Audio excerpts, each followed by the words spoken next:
Hello बच्चों, good morning, good evening. जब भी आप वॉच करते हैं हमारे बच्चे, सबको नमस्कार, खुश रहें और आशा करते हैं हमारे बच्चे अच्छे रहें। हर टीचर अपने बच्चों के लिए दुआ भी करता है, मन्नत भी मानता है, उसकी अच्छी कामना भी करता है। इसी के साथ मैं आप लोगों को भी अच्छे रहने की दुआ देता हूं। बेटा, वीडियो जब भी वॉच किया करिए, कोई भी टॉपिक आप पहली बार, जो बच्चे ऑफलाइन नहीं हैं, क्योंकि मैं वीडियो को ऑफलाइन बच्चों को हमारे जो क्लास पढ़ते हैं उसके साथ बनाता हूं। वो बच्चे मेरे सामने बैठे हैं, आप हमसे दूर हैं, कोई प्रतापगढ़, कोई जौनपुर, कोई कूड़ेभार, बहुत सारी दूर से बच्चे जब देखते हैं वो लिखते हैं हम कहाँ से देख रहे हैं, तो मेरी भी थोड़ी सी इच्छाएँ होती हैं कि बच्चों को मैं बताऊँ। बेटे, जब भी वीडियो देखिए एक बार नोट्स बना करके उसको, नोट्स को बार बार आप रिपीट करते रहिए। आप रिपीट करते रहेंगे तभी 2 बार 3 बार आप याद होगा। और अगर आपके नियर डियर में कोई टीचर मिल जाए, कोई रिलेटिव मिल जाए, ज़रूर सुनाइए। जब तक आपके, जो मैं टीचर हूँ इसलिए मैं आपको समझा रहा हूँ, वीडियो पर डिपेंड नहीं होना है, किसी को टेस्ट देना है। जब आप किसी को टेस्ट देंगे, सुनाएंगे, तब आपका फ़ायदा मिलेगा। किसी को सुनाइए आप, अपने बड़ों को, ये आपकी जिम्मेदारी है। आज का टॉपिक है बेटे, motion of centre of mass. Topic का नाम है मोशन ऑफ सेंटर ऑफ मास। बेटे, आज 3rd लेक्चर है हमारा। Motion of centre of mass का मतलब मैं समझा रहा हूं। किसी भी बॉडी का सेंटर होता है, जैसे मेरे मार्कर का भी सेंटर है।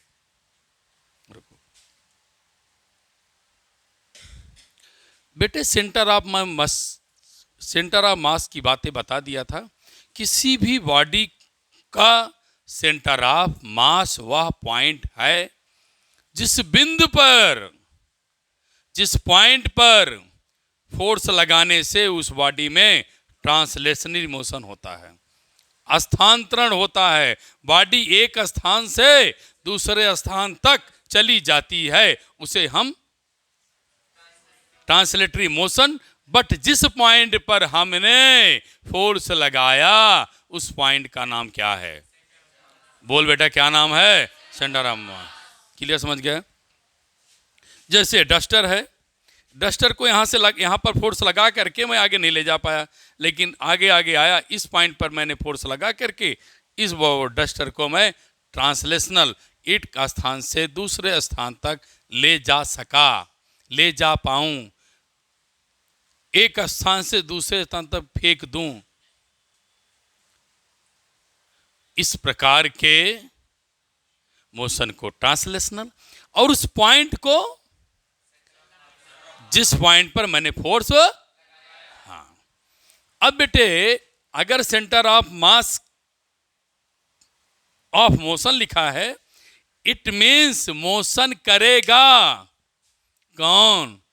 Centre of mass point. It means अगर बेटे मैं फोर्स लगाऊंगा तो मुझे क्या मिलेगा? Mass into acceleration. क्यों मिलेगा? न्यूटन जी ने हमें बताया है, न्यूटन जी ने हमें बताया, किसी कोई बॉडी मोशन करती है तो उस पर फोर्स लगेगी, फोर्स लगेगा तो बराबर। इसका मतलब है कि सेंटर ऑफ मास को हम force equal to mass into acceleration लाएं।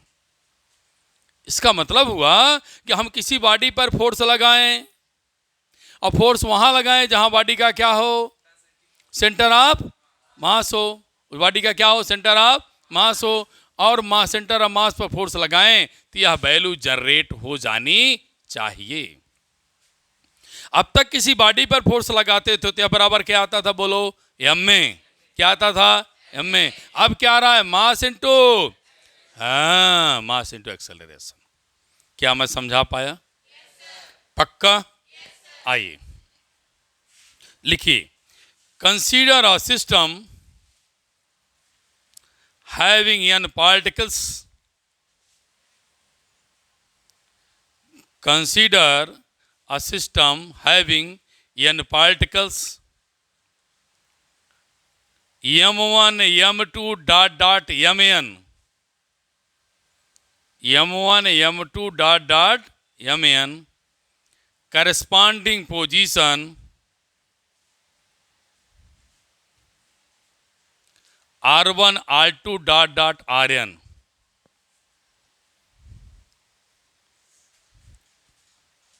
rn r2 dot dot rn. अब मेरे बेटे ध्यान से सुने आप लोग। अगर मैंने x और y एक्सिस में कोई बॉडी सिस्टम ले लिया, इसका मास m1 m2 डॉट डॉट क्या है, क्या है mn। पोजीशन क्या है बेटे, r1। पोजीशन क्या है, r2। पोजीशन क्या है, वो बिंदु है जहां पर सेंटर ऑफ मास है। इस डिस्टेंस को क्या लिखा, RCM। क्या लिख दिया, मैंने आपको पहले लेक्चर में दिया है कि RCM कैसे निकलता था।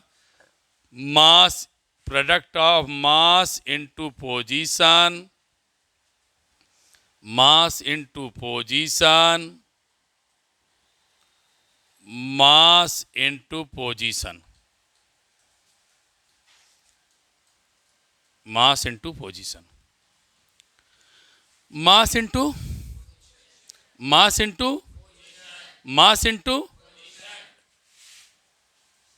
अलजेब्रिक सम कर दीजिए, डिवाइड बाई ऑल मासेस। सभी मास को जोड़ दिया जाए। क्या मैं सबको समझा पाया, पक्का?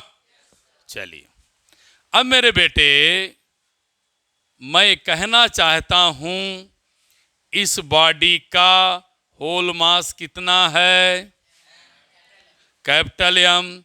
और कैपिटल एम किसके बराबर है, m1 m2 डॉट डॉट क्या, बोल बेटे, mn।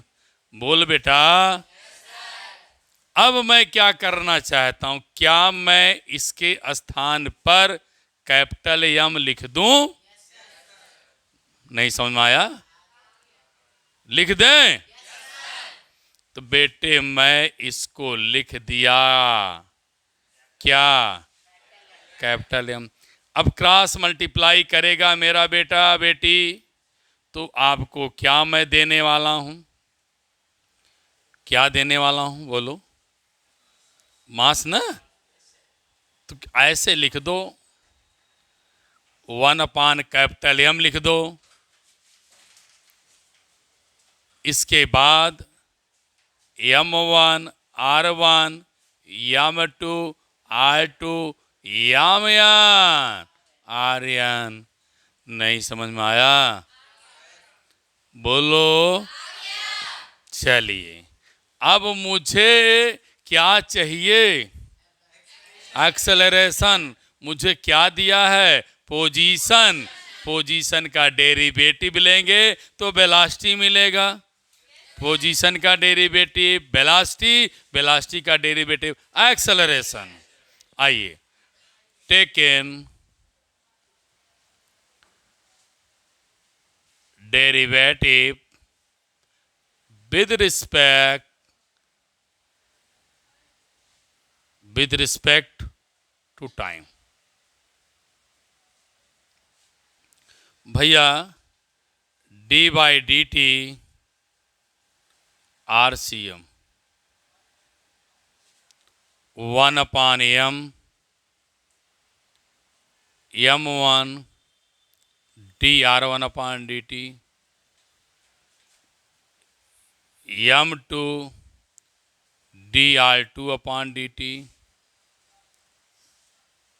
mn drn अपान dt। इसके बाद बेटे मैं डेरिवेटिव ले लिया सबका, कर दिया। आपको बताऊं, position with respect to time, change position with respect to time, velocity. बोलो क्या बोला? Position change with respect to time is the velocity. 1/m, m1, v1, m2, v2, mn, bn। अब बोलो कोई दिक्कत है तो बता दीजिए। नहीं है। लेकिन मुझे क्या बनाना है?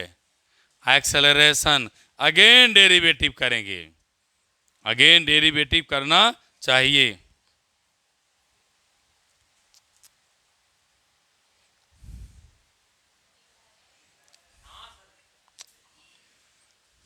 Again derivative.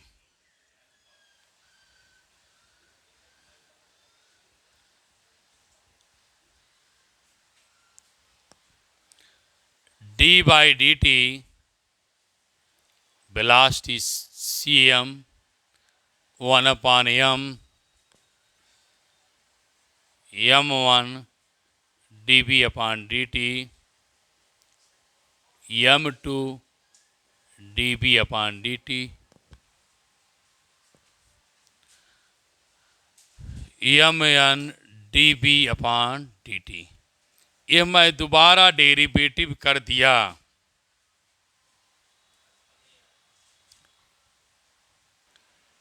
अब बेटे मैंने एक बार डेरिवेटिव किया with respect to time, again derivative किया with respect to time, WRT। ठीक है, विद रिस्पेक्ट टू टाइम बना लेना। अब बेटे मैं अपने मंजिल की तरफ पहुंच रहा हूं, हमारा उद्देश्य पूरा होने वाला है। ध्यान दें।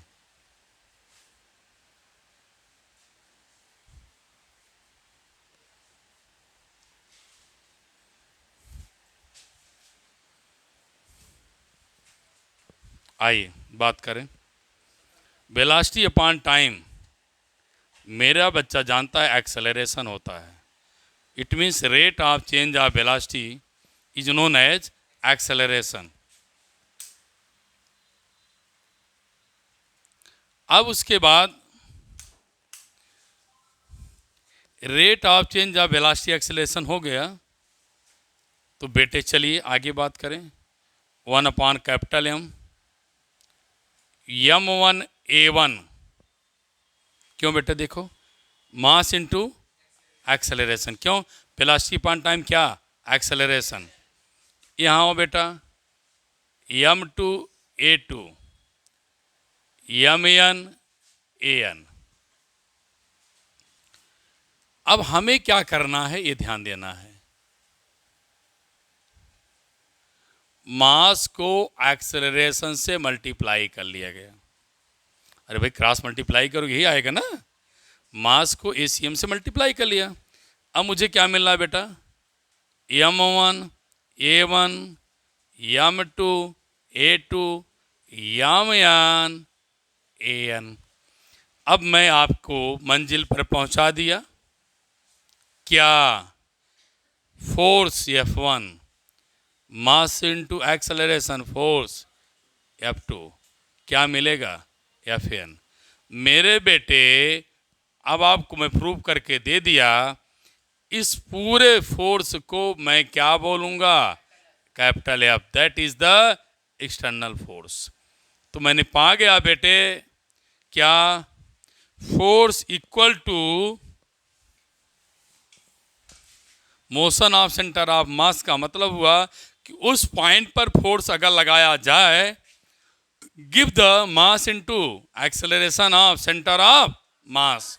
मैं आपको इस मंजिल तक पहुंचा दिया, कंप्लीट कर दिया। Right.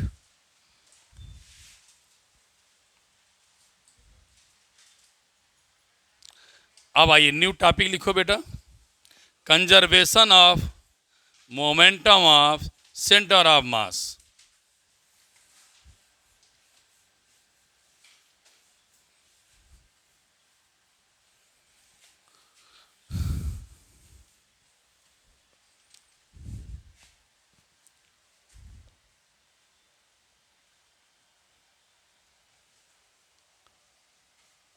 Conservation of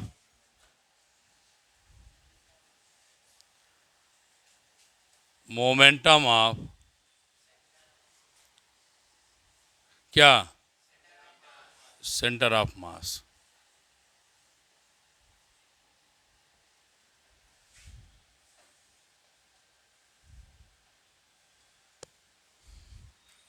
motion of conservation of motion के बाद क्या आ गया बेटा? Conservation of momentum of centre of mass. और टॉपिक पे हमने आपको अभी बीच से ये टॉपिक उठा रहा है बेटा। आप अपने नोट्स में देखिए जो लिखा है, ध्यान से देखिए। क्या वेलोसिटी लिखा है? बोलिए, लिखा है वेलोसिटी ऐसे? मैं बीच से इस टॉपिक को लिया है बेटे।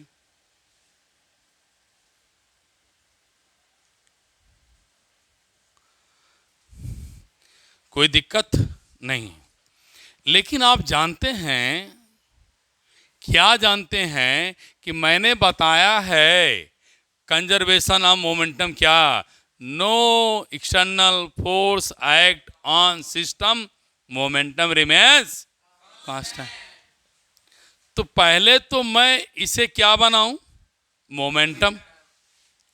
मैं इसे क्या बनाऊं बेटा? मोमेंटम। अब मोमेंटम बनाने के बाद मैं चेक करूंगा आपको मैं क्या बना पाया क्या नहीं आगे। पहले मोमेंटम बनाइए। तो मोमेंटम बनाइए। कैसे बनाएंगे बेटे? पहला काम ये करिए, क्रॉस मल्टीप्लाई कर दीजिए। बन गया।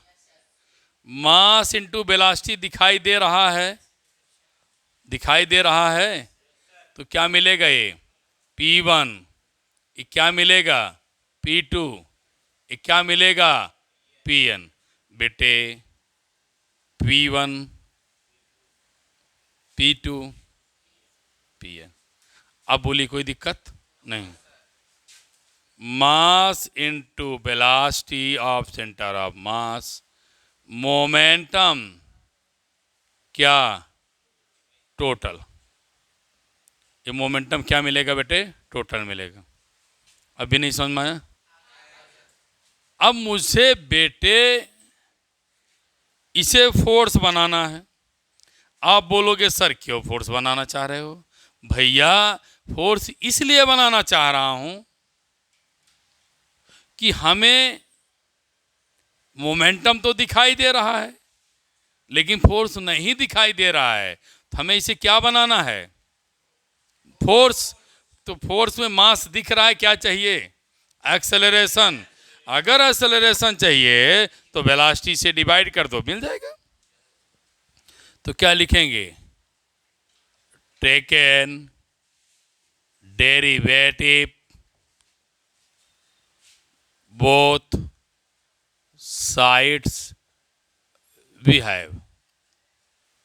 दोनों तरफ हम डेरिवेटिव कर देंगे।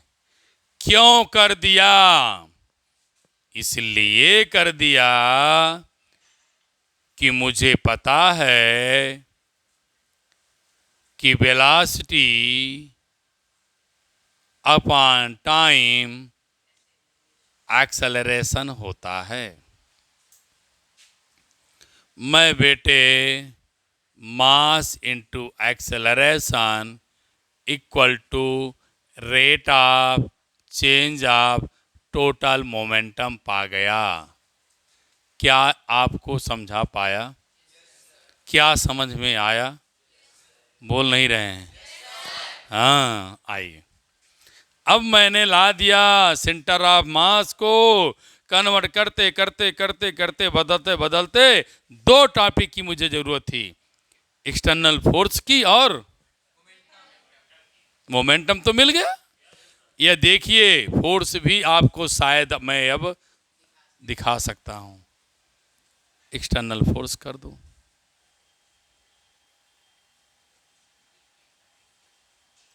अब बोलो बेटा, आया? आया? तो क्या लिखूंगा? इफ एक्सटर्नल फोर्स क्या है? जीरो।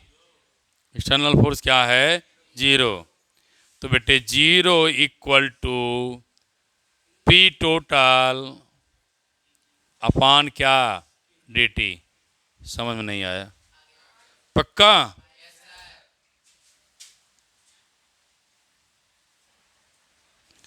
अब बेटे हम अपने एम्स की तरफ चल रहे हैं। उद्देश्य मेरा पूरा हो रहा है।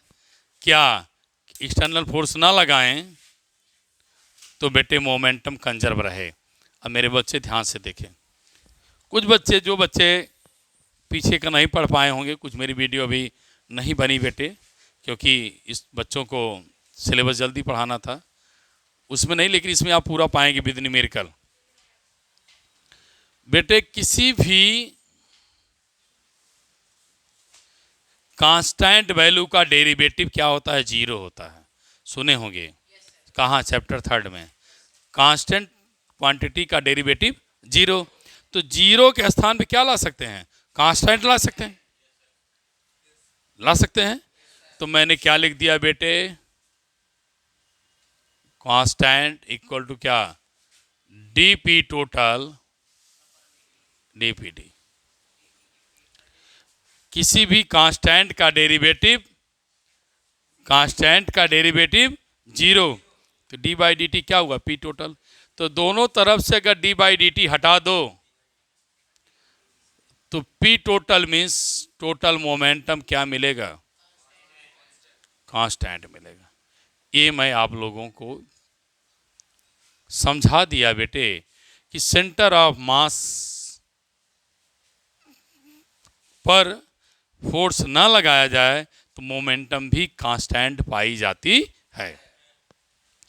अब मैं बेटे आप लोगों को सेंटर ऑफ मास से रिलेटेड एनसीईआरटी का न्यूमेरिकल लूँगा। बेटे हमें आप लोग एनसीईआरटी दें। मैं फटाक से 2 क्वेश्चन एनसीईआरटी का करा दूं। देखिए लाइए।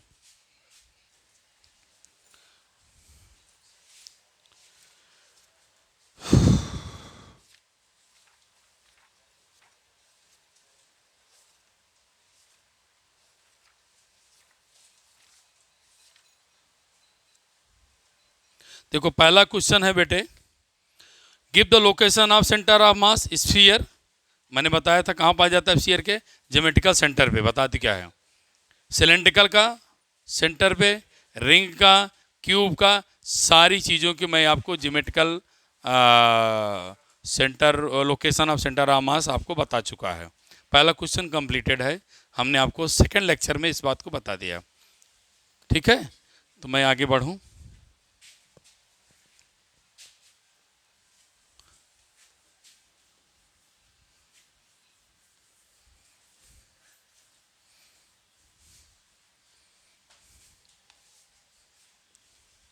बेटे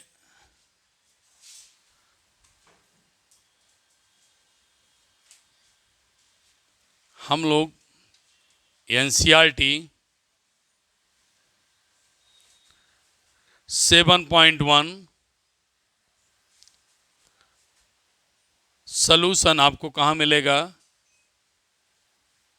लेक्चर नंबर 2 में।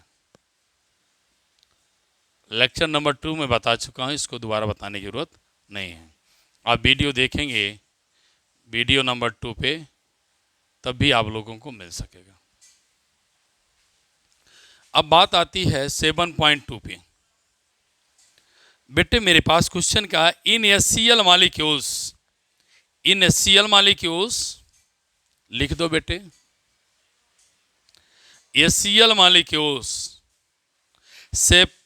separated between nuclei of 2 atoms about 1.2 centimeter angstrom. Find the approximate location of center molecules. बेटे H को मैंने क्या किया? H को रख दिया बेटे, Cl रख दिया। एक दूसरे से 1.27 एंगस्ट्रॉम डिस्टेंस पर है। ठीक भैया? क्वेश्चन कह रहा है सेंटर ऑफ मास बताएं एचसीएल मॉलिक्यूल्स का। Chlorine atom is 35.5 times of message of hydrogen atom. Hydrogen का मास अगर 1 है, हाइड्रोजन का मास क्या मान लिया 1 है, तो m2 कितना गुना है बेटे 35.5 टाइम्स। क्या समझ में आया? बोलो क्या समझ में आया? पूछा बेटे फाइंड लोकेशन। अब मेरे बेटे यहाँ कोऑर्डिनेट बताओ, यहाँ कोऑर्डिनेट क्या हो जाएगा 0 0, बोला करो यहाँ कोऑर्डिनेट क्या होगा 0 0, ये क्या होगा x और y। यहाँ का कोऑर्डिनेट x2 और क्या ना x1 y1, x2 और y2। अब देखो बेटा x पर चल रहा है कितना डिस्टेंस 1.27, y पर चल नहीं रहे हैं तो y कोऑर्डिनेट क्या मिलेगा 0। जो बच्चे नहीं समझ पाते मैं बेसिक पढ़ा देता हूं, हमारे बच्चों को आ जाए। जब कोई बॉडी ओरिजिन पे रखी है तो कोऑर्डिनेट क्या मिलेगा 0 0। हम x पर चलेंगे तो y पे नहीं चल रहे हैं, इसलिए y क्या मिलेगा 0।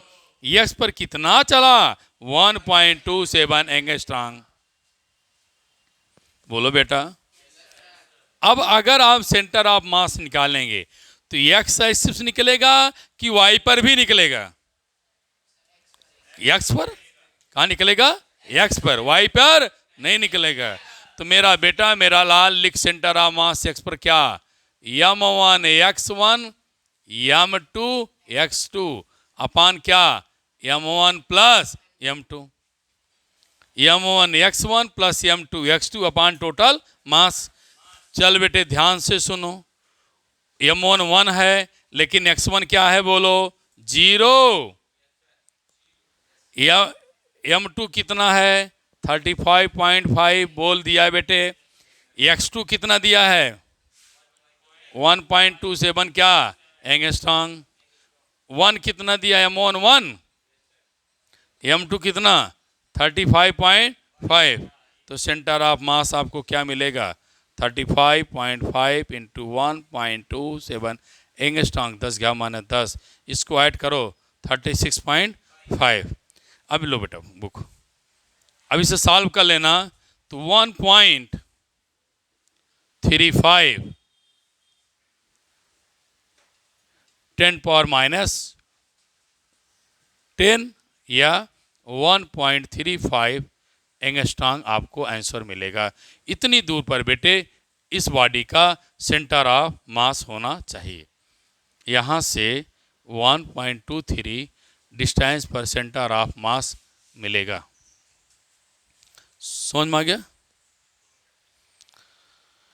अगेन सुने बेटे, इन्होंने कहा हाइड्रोजन मॉलिक्यूल्स है। हाइड्रोजन मॉलिक्यूल्स आप जानते हैं क्या है बेटे HCl ना, एक दूसरे से इनको सेपरेट किया गया कितना 1.27 एंगस्ट्रॉम। तो बेटा सेपरेट करो, चाहे x एक्सिस करो चाहे y। नॉर्मली हम लोग बेटे अक्सर x एक्सिस पर ही ब्रेक कर देते हैं, 1 डायमेंशन की बात रहती तो मैं H को हाइड्रोजन को A पॉइंट पर रख दिया, क्लोरीन को B पॉइंट पर रख दिया। डिस्टेंस कितना बनाया 1.27। जैसे बेटे इसको आपने एक्सिस में ब्रेक किया, इसका कोऑर्डिनेट क्या जनरेट करेगा 0 0, क्या रखेगा 0 0। जब आप x पर इतना चलेंगे तो इसकी वैल्यू क्या हो जाएगी 1.27 x, y तो चला नहीं, y पर 0 हो जाएगा क्योंकि मैंने उस Cl को x पॉइंट पर रखा है। अब इसका कोऑर्डिनेट 0 0, इसका कोऑर्डिनेट 1.27 इंटू अगले क्या मिला 0। According to question chlorine mass 35 times of hydrogen mass. अगर हाइड्रोजन का मास 1 है तो क्लोरीन का मास उसका मल्टीप्लाई होना चाहिए कितना 35.5 टाइम्स। अब मास आ गया बेटे। अब हमको एक एक्सिस पर ही इसको तो सेपरेट किया है, तो कल पढ़ाया है, लास्ट कलेक्शन बताया है। m1 x1 m2 x2 upon m1 plus m2. 1 0 mass distance upon total mass divide by you get the answer. शायद मैं आप लोगों को समझा पाया बढ़िया से। मेरे सारे बच्चे खुश रहें, मस्त रहें। आप जहाँ से भी लोकेट करें, लोकेट मीन्स देखें, मुझे वाच करें, तो एक बार आप मैसेज करते हैं तो मैं भी समझ पाता हूँ मेरा दायरा बड़ा है, काफ़ी दूर तक आप लोगों ने प्रचार किया, इसके लिए धन्यवाद। और अपने दोस्तों को दीजिए, बेटे हम भी अपने कॉन्फिडेंस को बढ़ाएं। और मैं वादा करता हूँ आपको विद इन 1 to 3 मंथ में नीट के भी लाइव क्लासेस में चलाऊँगा, फ्री में आप पढ़ेंगे, कोई पैसा नहीं है। तो मैं एक ही चीज़ आपसे कह सकता हूँ, कम से कम आप अपने दोस्तों की इसको फैलाएं, कोई भी बिना पैसे का पढ़ सकता है। Thank you, very nice day, have a, thank you, have a nice day, good night.